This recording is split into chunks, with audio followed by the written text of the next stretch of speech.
Epidemiologi kecelakaan lalu lintas darat, yaitu lalu lintas darat memainkan peran penting dalam mobilitas dan ekonomi masyarakat, namun juga membawa risiko signifikan terhadap kesehatan dan keselamatan. Kemudian kecelakaan lalu lintas darat menjadi salah satu penyebab utama angka kesakitan dan kematian di berbagai negara termasuk Indonesia. Nah, kecelakaan lalu lintas dan akibatnya seperti cedera, trauma, dan kematian sebenarnya dapat dicegah. Trauma kepala merupakan penyebab paling mematikan dari kematian akibat kecelakaan lalu lintas. Kecelakaan lalu lintas di jalan raya merupakan penyumbang angka kematian terbesar di dunia. Hampir 3.400 orang meninggal di jalan setiap hari, puluhan juta orang terluka setiap tahun.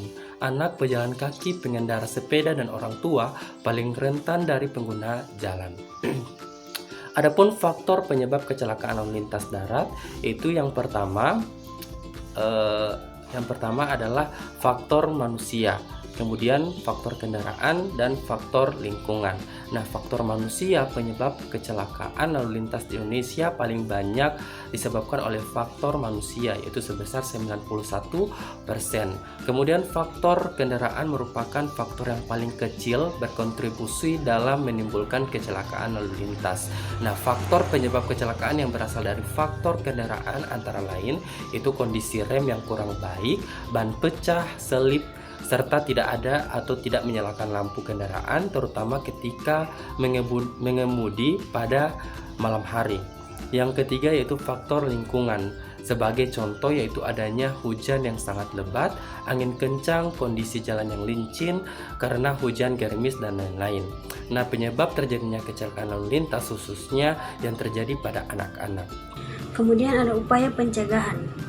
Upaya pencegahan kecelakaan lalu lintas dapat dilakukan melalui edukasi, penegakan hukum, perbaikan infrastruktur, dan pengawasan terhadap perilaku pengemudi, penggunaan helm dan sabuk pengaman, pembatasan kecepatan, serta memeriksa rutin kendaraan juga sangat penting untuk menurunkan angka kecelakaan. Dampak kecelakaan lalu lintas darat ada 3 aspek. Yang pertama, aspek kesehatan. Kecelakaan lalu lintas merupakan masalah kesehatan masyarakat yang termasuk dalam penyakit tidak menular. Dan yang kedua, aspek ekonomi.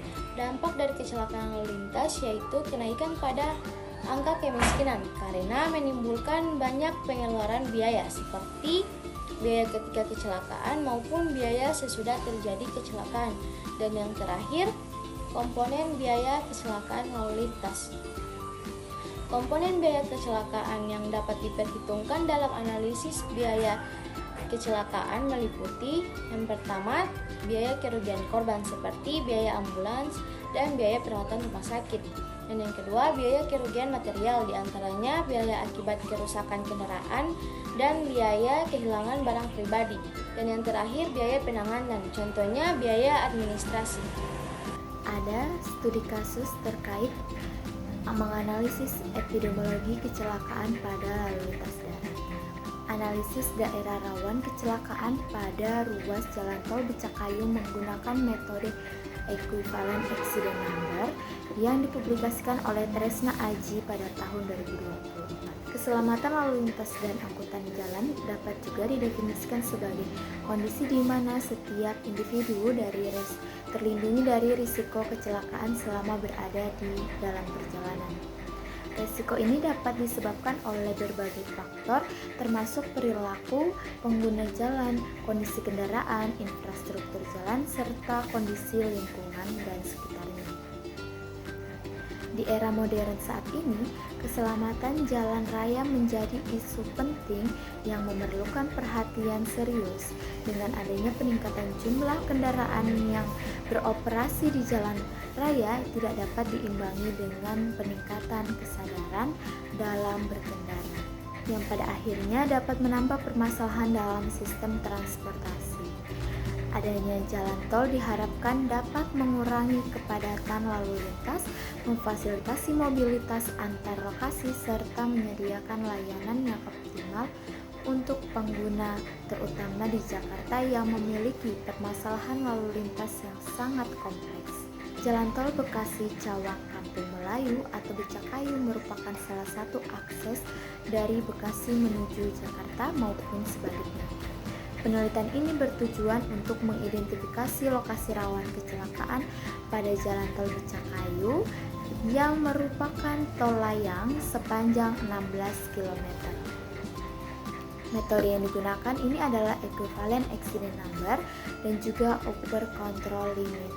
Jadi sesuai dengan penelitian terdapat 3 titik rawan kecelakaan, yaitu ada di kilometer 10 jalur A, kilometer 7 dan kilometer 8 di jalur B. Penyebab utama dari kecelakaan ini yaitu faktor manusianya itu sendiri, di mana pengemudi tidak mengenal kondisi jalan atau kendaraannya yang di mana kecepatannya ini tinggi yang melebihi batas 80 km. Adapun kecelakaan tunggal yang diakibatkan karena ban pecah, overspeed, tergelincir di jalan basah, aquaplaning akibat bannya haus, jalan basah dan juga kecepatan yang tinggi.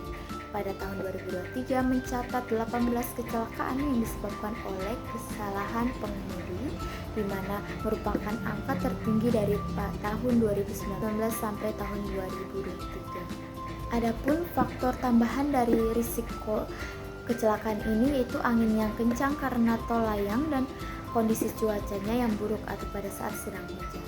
Sehingga dapat disimpulkan bahwa faktor manusia ini menjadi penyebab dominan kecelakaan, kecepatan yang tinggi, minimnya pengetahuan pengemudi dan kondisi cuaca yang merupakan kombinasi-kombinasi yang dapat meningkatkan risiko kecelakaan.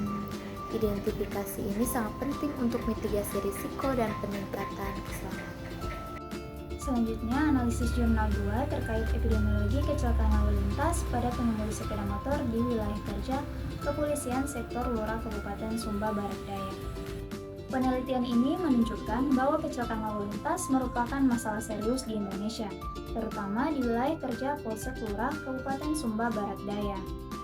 Sepeda motor menjadi kendaraan yang paling rentan dan sebagian besar korbannya adalah laki-laki berusia 30-34 tahun.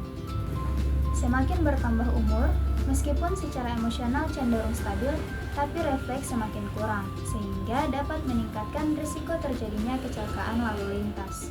Kemudian, laki-laki juga cenderung meremehkan peraturan lalu lintas.